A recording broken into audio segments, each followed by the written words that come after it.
Hello, everyone, and welcome to the Nerd On Update, where we talk about the nerdy things that excite us and then answer questions from you, the people. How's that? Is that good? Is that all right? That was very good. All right, good. I'm proud of myself. Tom, how you feeling? Feeling good? I'm trying to do better, Anthony Esteves. Oh, there he is. There's Peter number 2. There he is. Trying to do better. Well, Tom, why not kick off with you yourself with your first piece of news you have for us? Now, everyone listening, I know you're used to hearing Caitlin and Corey and Josh, and hearing more, typically single bits of news.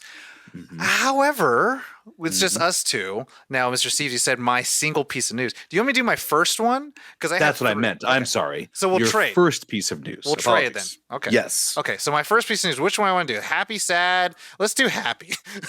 Oh, we'll be happy first. We'll do happy first. So last week, I mentioned that March 18th was a special day, which had already passed, and it was the anniversary, the 1-year anniversary of the release of the Snyder Cut, the thing that bloggers around the world were paid to say never existed, and it was a pipe dream, and we shouldn't expect it, and that it was stupid, and it couldn't be better than the Justice League film that we got in 2017. And you know what is hanging in my living room on a poster that I bought particularly for this release? A copy of a poster that's sitting in rubble of ashes.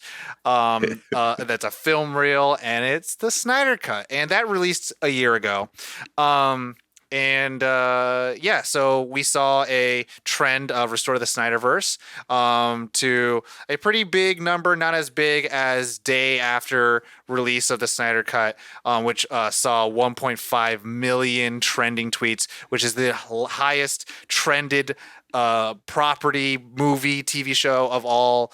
The closest thing to it is, of course, Avengers Endgame at 1.2 million tweets. Why does this matter, everyone? Because this is what literally got us to the road to getting the Snyder Cut to begin with. I think it was 800,000 tweets one day for a release of Snyder Cut, which actually got the conversation started. Of course, during the times of shutdown, pandemic, streaming, all this stuff, it was a perfect storm for this to be released.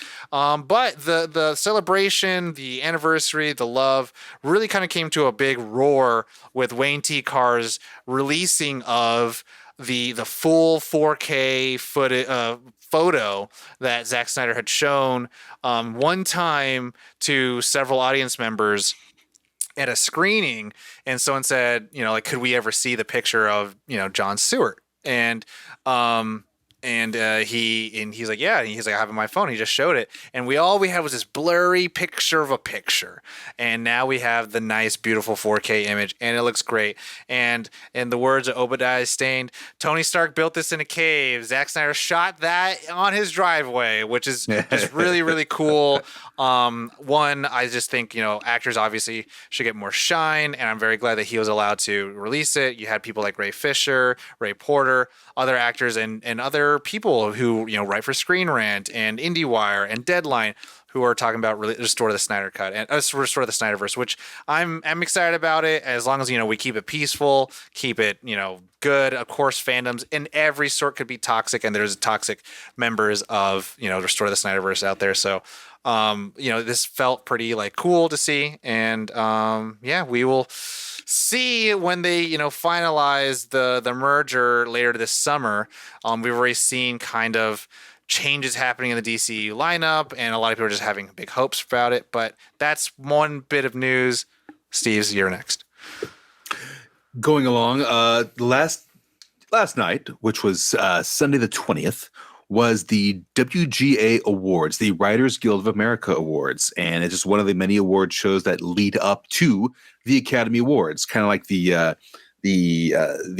smaller award shows that focus on specific areas of expertise in filmmaking and television shows before getting to the big ones, which would be the Oscars for film and the Emmys for television.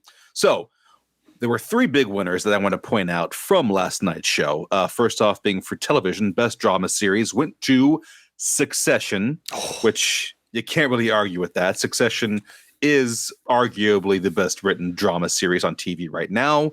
There's no bad episode, in my opinion. There's no bad performance in that entire series. Direction, acting, writing is freaking glorious. So, of course, it deserves it. As you can tell by Tom's face, I'm pretty sure he agrees on Succession there. I love some Succession, baby. Some candy babies. And then from there, going into the film realm, we had the Best Adapted Screenplay and Best Original Screenplay, which excites people like, Tom and I, because we try to write the things. And so for a Best Adapted Screenplay, it's The Little Engine That Could, Coda. Won for Best Adapted Screenplay, and I am so happy for that film. I'm happy for everything it gets. Do I think it'll win Best Film? I'm not sure, but I would not be mad if it did. I would celebrate if it did. But it got Best Adapted Screenplay at the WGA, and I believe it won something at the Screen Actors Guild Awards. It won Best Ensemble in a Film. So that's some big treadway for that movie. Those are some big wins. And so the conversation now is always Coda and The Power of the Dog. And next up, going into that was Best Original Screenplay, which I didn't see this win happening, but since I like the writer, I'm cool with it. Don't Look Up won Best Original Screenplay, which was the Adam McKay film. Okay. That was pretty much a documentary, not a satire about how our world is now. So Don't Look Up took Best Original Screenplay. I don't see the movie winning too much after this, and I'm a fan of the movie. I enjoyed it. I just don't think it's going to win against the talent that's around it. I love what Adam McKay did. I love the severe finger pointing it did at all of us because we deserved it. And Adam McKay is really good at that ever since The Big Short and with Vice. And I would say that Don't Look Up is like the trilogy of his American satire films. So, good for him winning Best Original Screenplay. Adam McKay, of course, already has an Oscar for The Big Short. So, again, don't see it winning much at the Oscars, but I'm happy to see McKay get a WGA award. So there's your big three, in my opinion, from the WGAs. Talladega Nights, baby. Talladega Nights, the man who gave us Step Brothers, is an Oscar winner. So popcorn to me. Popcorn to you. All right, now here's sad news, y'all. You know me, DC boy out here. No one's allowed to be happy in the DC universe. Because this is actually Deadpool said it. This is actually quite a pretty tough topic to talk about. This is going to be a lot of emotional damage. Not really, not this one. Next one, my next story will be a lot of emotional damage. This one is rough because this is the Johnny Depp and Amber Heard trial.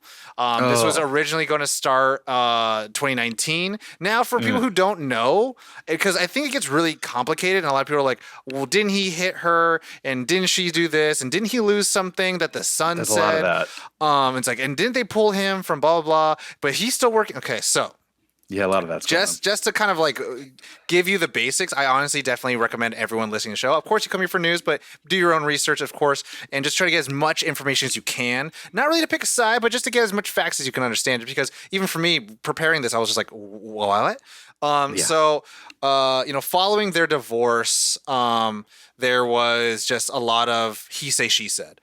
And Amber Heard first came out and saying that that Johnny Depp was a wife beater, and pretty much this was during the time, and this is kind of the crappy thing. This is during the time of Aquaman and the Crimes of Grindelwald films are coming out. So Warner Brothers had these two stars who were married, that they were having a contract, and now they're divorced and they're fighting each other. And it's just kind of messy because these are two big temples. And why you're like, oh, why did this business matter? It matters because a lot of money goes involved and a lot of people have PR and they could pay people to stop doing these things. That being said, so the actual defamation against Amber Heard that Johnny Depp is going to be filed will begin April 11th. Now, currently, Amber Heard,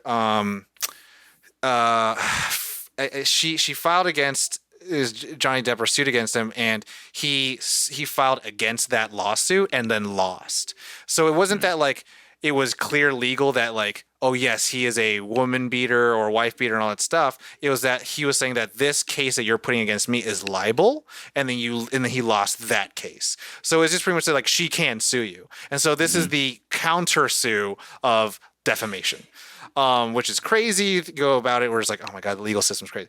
But this is where it starts getting really kind of crazy, like real big, because there's a line of witnesses lined up who are going to attend virtually for this hearing on April 11th. And the virtual witnesses for Amber Heard are James Franco and Elon Musk. And these are people who potentially have been accused that she has had an affair with during this marriage. And then Johnny Depp's witnesses that he's bringing in is Paul Bettany, who we all know that, the star of WandaVision, but also their text messages have been publicly said to the world of they were making jokes that they were going to drown her and burn her and kill her and have marital relations with her deceased body. And text messages between Amber Heard and Jason Momoa will also be aired during court. And text messages between James Wan and Amber Heard will be aired during court. And text messages between Johnny Depp and J.K. Rowling will be aired during court. Oh, my God. And text messages between Amber Heard and Zack Snyder will be aired in Zack's court. in this? The Snyder Cut just doesn't know when to stop. Zack attack, baby. The Snyder text. The Snyderverse, which... And 100%, we're taking this in a comical way because it's just like, we just talked about Snyder, and I have nothing but love for him, and I just only wish him the best. But that being said, it's just like, oh my God, like I'm not laughing at the topic. I'm laughing at how many people are involved. Well, this is the thing that like the actual company of Disney and Warner Brothers is tied to this lawsuit. They're both involved, and so is the FBI. And so it's like the list of people who are and that's the thing where like this is becoming a whirlwind that everyone's getting Mickey and Bugs are both like, oh my God. They're like, when was the last time? Was it this sucks. Who Framed Roger Rabbit? That was the last time we saw. That's the last time the two were together. Yeah. So it's crazy. It's like I wish we could have seen each other in better terms. But so yeah, this is getting kind of crazy, and I think to me this is really tough because she has accused him of hitting her, and we understand that the context of #MeToo, which is it's tough when you have these movements or these banners that people can unite and try to cause something good get hurt because potentially the credibility of them gets lost because of potentially if Amber Heard is proven to be lying, then it's a setback for people who actually are getting hurt. But also that's being said too that like Johnny Depp's like, she's the one that abused me. And so, that also just kind of limits, does Me Too only pertain to people of certain gender identities? And so it's just really tough, right? And I think it's going to be something that I think we might be underestimating what that's going to do to credibility of certain things. I mean, Johnny Depp already, said he graciously would walk down or step down from playing Grindelwald because he understands that like this is just too much. And there's been a lot of people's defense to Johnny Depp, even his ex-wife. And so we'll just see where it all lands. I'm just bringing that up that like the trial has been announced and that's when it starts. Please, Esteves, take it away before I go even more sad with the next news. Jesus. I don't want to. No. So having premiered last week after our last update, a comic book series from DC is now available on HBO Max, and that series is DMZ. Of course, standing for Demilitarized Zone. That comic, again, was written and drawn by Riccardo, Berchielli and Brian Wood. Boy, I hope I said that right. And it's in the graciously artistic hands of the queen herself, Miss Ava DuVernay. She produces, I think she wrote and she directed the first episode. She directed the first episode herself, which I have seen the first one. It stars Rosario Dawson, Benjamin Bratt, and Hoon Lee, who is an amazing actor from Warrior, which is also on HBO Max. I've known about the comic. I never read the comic, and I thought about reading it before the show, but the minute it popped up on HBO Max with a big-ass poster of Rosario and Benjamin, I'm like, I'm going to watch the show first, then I'll read the comic after. But pretty much not too different from what you get in Handmaid's Tale. There's been a civil war in the United States. There's the United States and the Free States of America, and the Free States are like if the militias rose up, and New York has been like separated. And Manhattan Island itself is a demilitarized zone where just kind of the types you'd see in Escape from New York exist. That's what's happening in Manhattan Island right now. Rosario Dawson, before she could escape, lost her son. And she's trying to find her way back into the DMZ to find her son. And complexity and action and dark, gritty, oh my God, that really happened, ensues in episode 1. There are 4 episodes as of this recording available on HBO Max. I have seen the first one. Ava DuVernay, of course, directing. I'm drawn in. I'm excited to continue it. And I do plan on reading the comic after I've, finish those 4 or finish the season. I'm not sure yet, but I'm so far very intrigued because I'm a fan of everybody involved, and so far they are delivering.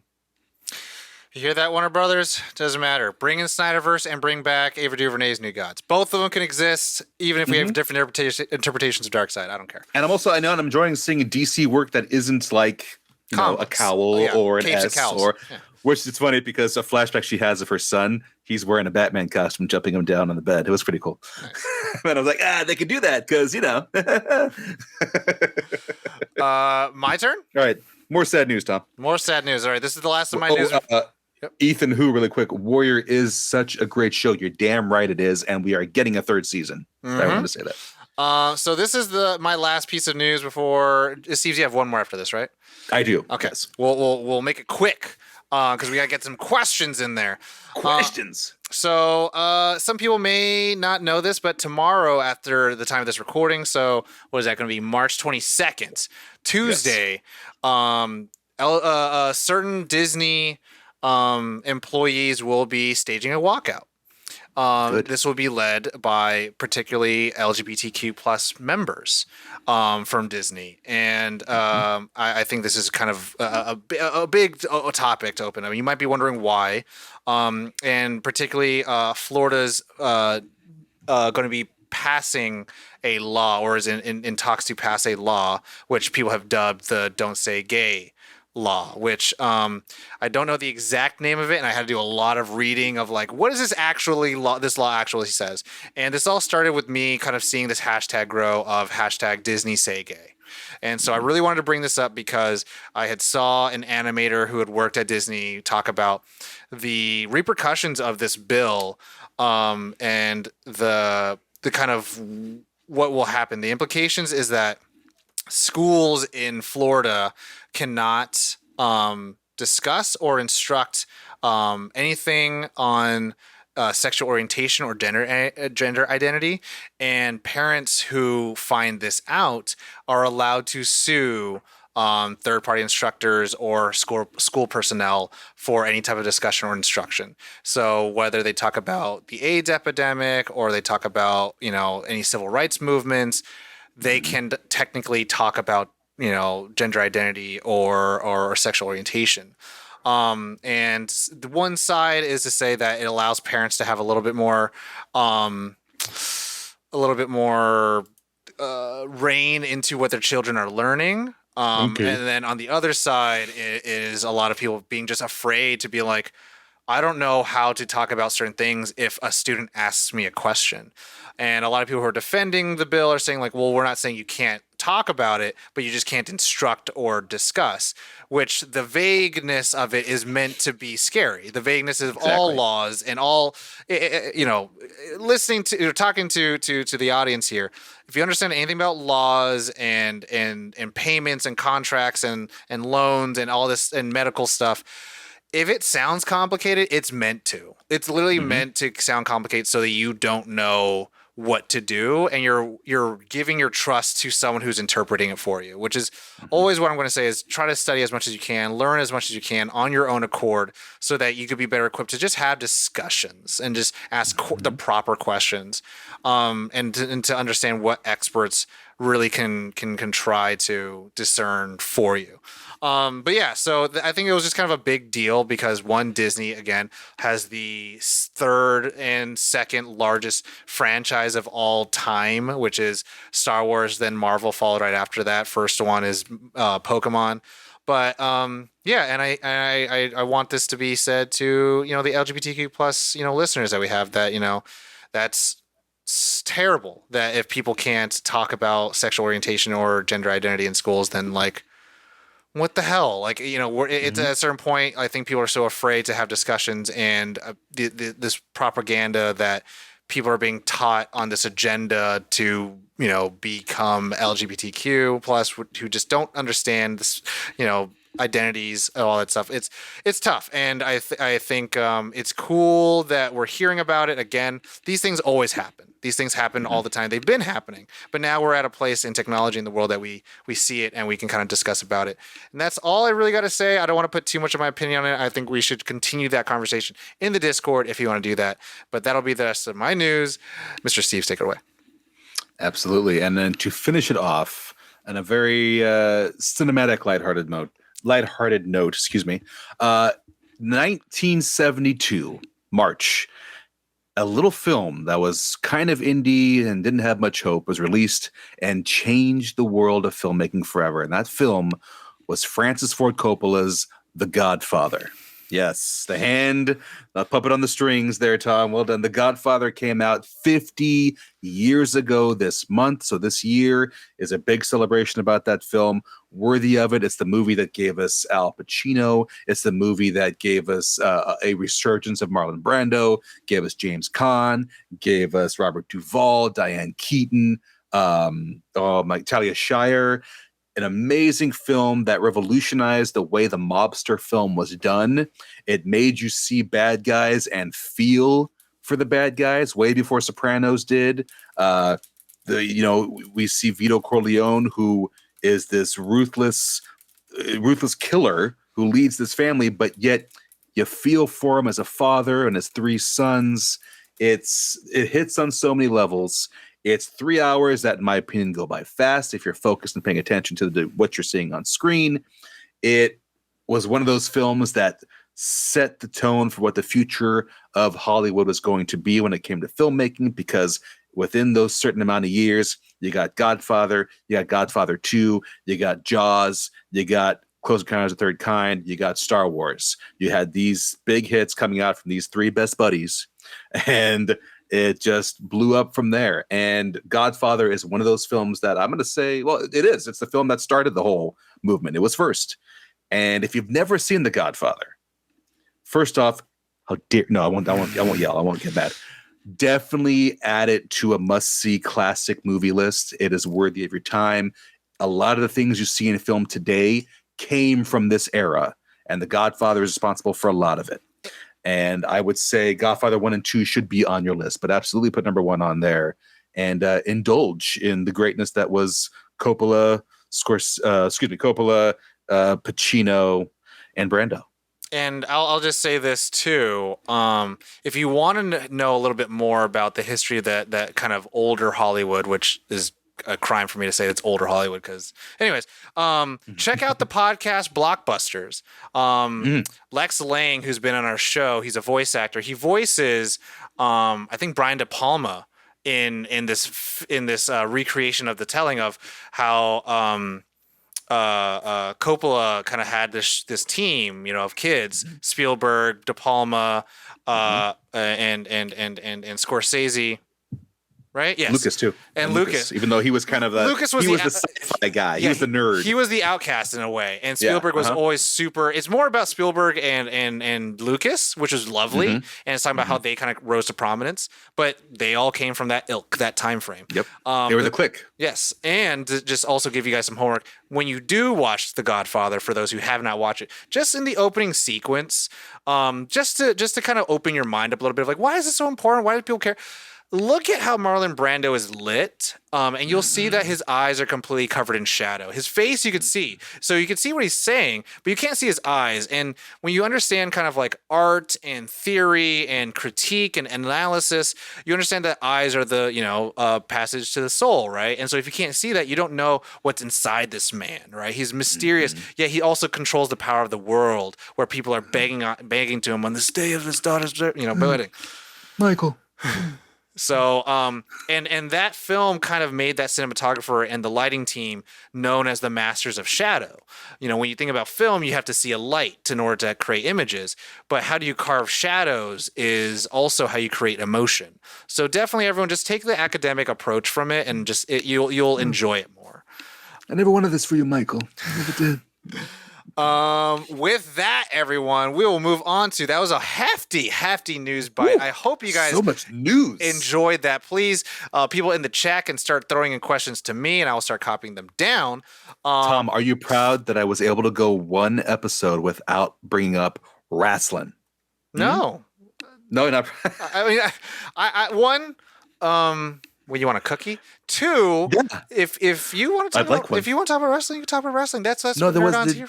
there just wasn't that much big thing that happened. Yeah, because we're on the road to WrestleMania. Not much is happening. Because wrestling's boring. See, excuse me. Excuse me. You know, I mean, people who like Iron Man 3 watch that. You shake your face. So everyone, we're now part of the show where we're going to answer questions from the audience. If you want to send questions in, please check out nerdon.tv/questions, and that's where you can send it. You can also send it if you to our Discord, nerdon.tv/Discord, and we have a whole question section, the Nerdon update. But if you want to get pushed to the head of the line, because we do have some cues at some point, then go ahead and join that Nerdon Nation, nerdon.tv/Patreon, and then ask us questions in our Patreon Discord server, where you get secret stuff, personal stuff, actually. A lot of videos from me and Josh. But you can ask questions such as, I like this question. Jeremy M. asks, Nerdon update after hours. Create and name a brand new kink or sex move that, to your knowledge, doesn't already exist. I did not know Nerd I was taking it there. Oh yeah. I mean, I'm okay with it. Oh yeah, baby. Okay. We got the Steve's Delight or a Steve Special, and the Tantric Tom. You know what I'm saying? You know what I'm saying? Tantric Tom. You know what I'm saying? You Steve's Linguisa and the Tantric all Tom. you listeners, you hear that, boys? Yeah, baby. You got one? I got one. Go ahead. I gotta think one up. This is mine. Mine exists already. This is mine. This is mine. This is mine. Mm-hmm. So you are sitting upright. Okay. You are on your butt, and your legs could be splayed. They could be butterfly. They could be out. Whatever you want to do. Mm-hmm. And you are so me. I am sitting upright, and I'm paying attention to whatever I'm watching. I'm gaming, whatever. And then my partner is on my lap facing the other way, so that we're both enjoying our things that we like together, but also still in the position. I don't know if this is a sex move. This might just be a kink, because that's just one of those like, oh, we have the hornies, but we still want to do the thing that we want to do with the nerdies mixed together. Yeah. And okay, apparently in the chat, a lot of people are saying this is absolutely a thing already. And you know what? Must be nice for those who have experienced it. But that's my okay. Since it already exists, it's a kink. Then it's something I would want to do. I honestly feel like that must mean either the game kind of sucks and you need the sex, or the sex kind of sucks and you need the gaming, or the movie. Maybe you're watching Batman Begins, but at a certain point, it's like, okay, this can get started, and at a certain point, we're gonna just go straight into the sex, which would be nice, which would be great. So, Mr. Steves, take it. Okay, I'm gonna try to describe this without too much, because the boys' room is right next door, across the hall. So I'm gonna call. There's a wrestling move by Chris Jericho that's called the Walls of Jericho, and what it is kind of like a Boston Crab. Now, Boston Crab is when you take the guy's legs, turn them over to where their stomach down, and then pull their legs back and almost sit on their back to stretch them out. The way Chris Jericho does it is he kind of stands a little more and places his knee on your back, so you're kind of more on your neck area as your whole body's up, like you can't see if you're listening, and your legs in the air and you pull the legs back. I would call it the walls of it. It's kind of like a wheelbarrow. Yes. But your face is like, get smushed against the ground. You're being bent backwards. The Walls of Esteves would be that, except me putting you in the move. The face would be in a certain frontal area below the waist. It's the Walls of Esteves. Tasting the balls of Esteves, apparently. But be the one doing the okay. The partner is to make you tap out. So technically speaking, if I were to perform said thing with whatever partner, whomever I wish, I still say that this is the Walls of Esteves, even though those are not my wall. Those are not your walls. Okay. Correct. Okay. The Walls of Esteves. Okay. And then mine, if I can call it, if it doesn't have a name already, I would like it to be called, like two player co-op or something. I don't know. We're co-oping, you know what I mean? Next question. That was a great question, Jeremy. I like that. That was good. This is going to be a TVMA episode. Yes. Everyone is. Next question comes from Brad. Lately, I've been revisiting a classic game from my childhood, Toontown Online, and I have been loving it. What games did you play as a child? And are there any that you would absolutely unabashedly play now? I think I've answered this before in a previous episode. You did. I think it was talking about the soundtracks, and you're like, I love this game. I think it was Jurassic Park, right? It's Jurassic Park on Super Nintendo. That's the one. All day, every day. Okay. Hey, that's your question. That's your question. That just allows me to know you more, and then one day I could like weenie whistle you and be like, "Here's the game." I had the Madden, I had soccer games, I had the war games. Played those like crazy, but Jurassic Park on the Super Nintendo just always sticks out to me. Games I played as a child and absolutely unabashedly play now. I really enjoyed as a kid, as a child. There's no games that like are like, ooh, it's a dirty secret, but like I think I really enjoyed Gauntlet Dark Legacy or Dark Alliance. Yeah, Gauntlet Dark Legacy, Dark Alliance, which, you had your elf girl, you had your human ranger, arrow man, and then you had your, short little dwarf, axe dude who I always played with because he was a really punchy guy. And you just go through dungeons and beat up things and monsters. And it kind of used the worlds of Dark Alliance. So it was like, ooh, we're working with the dark elves and all that stuff. And you can unlock this dark elf who had like 2 swords. It was really cool. And then you just go through dungeons and kill people and all that stuff. And you're trying to figure out like why this dark evil's come. That game I really enjoyed. If it's an online game, man, I really wish I could get back into Neopets, but there's part of me that just would not ever give a shit. Yeah, those are the only games. And I like this question. I feel like we should definitely continue. At least for me, I'll continue that on the Discord because I feel like there's a lot of games as a child that I played that I would want to play now, but I'm like, but this Elden Ring, baby. All right, last question that's pre-selected. So this one comes from Spencer. Shout out to you. Spencer. You have 48 hours to live. God. What are you doing? Well, hopefully the Walls of Esteves if I can, but make them tap before you go. Do you have answers, or do you want me to go first? This reminds me of like an old Mace Bad Boy Family song, but it was 24 hours to live, not 48. Man,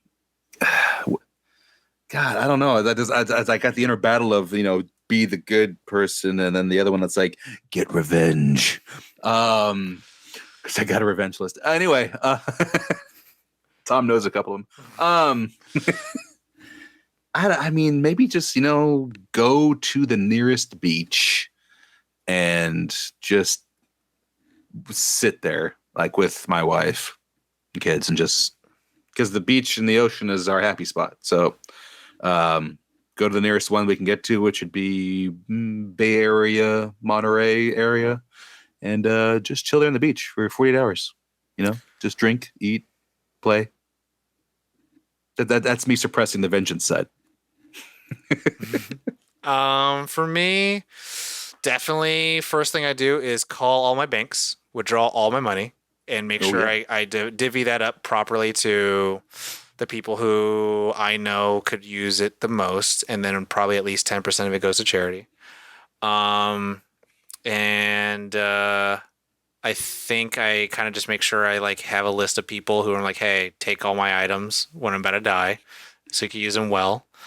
I probably will, call actually not my loved ones first. I'll probably tell them like, hey, I'll give you a call in like a day. Mm-hmm. But the first day I'll probably call some people that I haven't talked to in a while and just kind of being like, I really wish we had the time. And I really wish I could have said X, Y, and Z.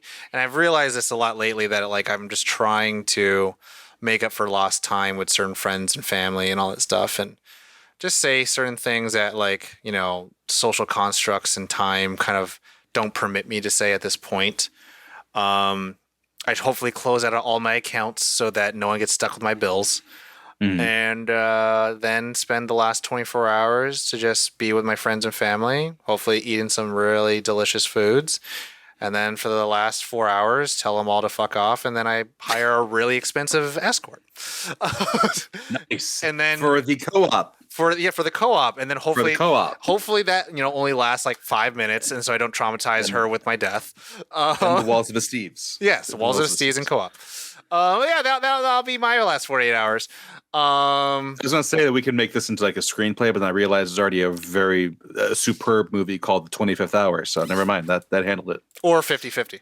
Or 50-50. Yeah, they already took care of them. So now we can move on to some of the questions from the chat.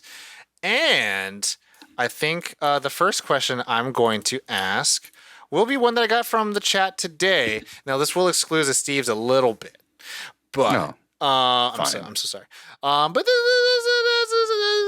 is a question I like. 1992 Johnny Horror asks, question: if you were in the world of Yu-Gi-Oh, what will be your go-to monster card? I'll take that. Esteves, I got it. Esteves, your character will be. Is there a Bill or a Frank? No. This guy would be your guy. There's like a who would Esteves be? There's Is there a guy with a big chin? There's several men with big chins. Monster card Love Hammer, you douche. He's calling me Weevil. He's like, you're this character, and he's this little nerdy boy. But your go-to card. Esteves would probably be. This is a card you use. I think he would use. I mean, there's Guilford the Lightning, which is a giant man with a lightning sword. Okay, sounds cool. I want to find like a bull, Brahma bull. See, I'd like that. Or you like, get me. I was trying to get like a wrestler kind of guy who's just badass. Is it like maybe a hawk like thing too? Maybe something like that. I don't know. I want a good one for you. You know what I'm saying? Okay. And cool. I like the bull. I'll put it in the Discord for a picture of like this card of Steve's. I think because also I want like you to have like one that has like a really cool signature like punch or kick or like you know what I mean? You get me. Yeah, I'm trying. All right. For me, I mean. It's either two cards. Slifer the Sky Dragon because he's my favorite Egyptian god card. He's OP. Or Yatagrasu because I'm a douchebag. Yatagrasu is a little card that if I play him and I do damage to you, you can't draw the cards. You're locked out of the game pretty much, and there's nothing else. Next question. Thank you, Johnny Horror. Next question. Okay. I like this. This is good because we have both representatives of Nerd On and the Caves Crusaders. Okay. This question comes from Black Diablo Mamba. Question. The Nerd On and Capes Crusaders are opening a nightclub. You are only allowed to bring 5 people. Who would they be? Who would be the one to throw out the troublemakers, if any? Well, I'm throwing out the troublemakers. I think that's pretty set. David Barry and I are the ones throwing troublemakers out. I think that's a given. Who are we inviting? Like, is it from 5 people?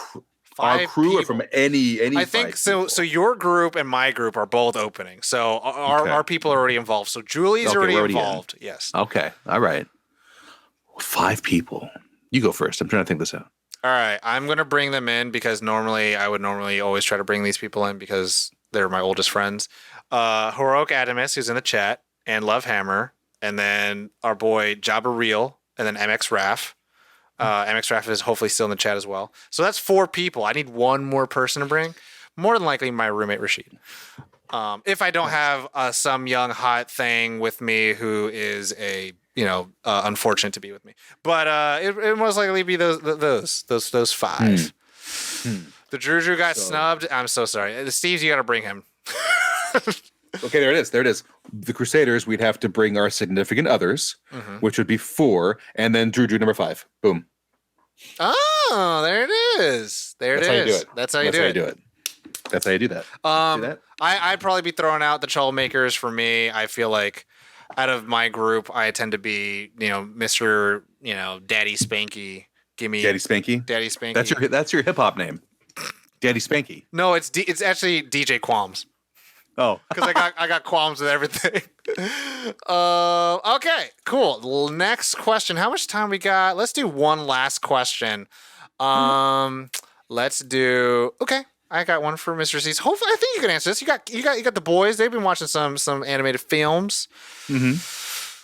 Which is this question's from T-Dog 8282. Question: which is better, Road to El Dorado or Fern Gully: The Last Rainforest? Ooh. Road to El Dorado is the two guys, right? Dark hair and blonde hair. I'm going with that one because that gif always makes me laugh. Both. We can do both. So they're both better. Okay. I'll in the chat. I'm El Dorado. El Dorado, that girl got them thighs, them thick thighs that save them lives. Yeah, there it is. See, there it is. That too. For the sake of variety, I'm going to say Fern Gully because of this one tidbit. Because Robin Williams played the Bat, and he had his rap.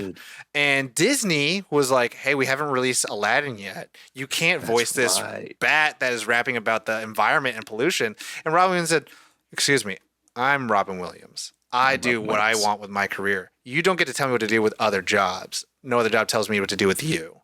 And they were like, "Oh, my bad. I didn't know." My bad. So the film that made Disney be like, "Oh, my bad. I didn't know. My bad." That one is for me. Okay. All right. But yes, Road to El Dorado is a better movie. With that, everyone, thank you so much for all the questions, for showing up. There's so many of you in the chat today. I love it. I would love to see more of you next week when we have more of our hosts back. If you are on our Discord, give a shout out to the other hosts of Crusaders and to the Nerd On folk. They need to know that you love them as much as you love us. But it's totally okay if you love Mr. Esteves more because he is probably the best looking member of both groups. Thanks, man. Well, I mean, good looks come with age, so you got all that. Exactly, and I'm old. With that, everyone, take care of yourselves. If you like what you heard today, give us that like, that comment, wherever you're hearing us. If you're watching us, do what the app requires you to do. The best thing you could do is give us a rating on whatever podcast app you listen to us on. Even if you don't even listen to it on that software, that platform, just put a rating. Just say these guys are great, 5 out of 5. That'd be wonderful. And you'll get a shout out on our regular show that comes out on Thursdays.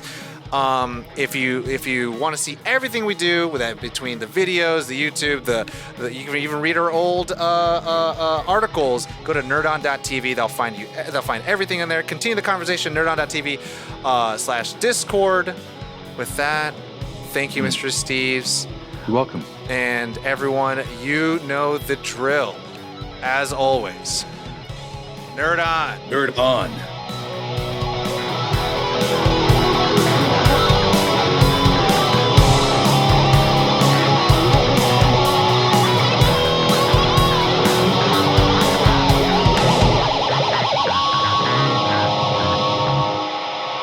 Ending broadcast.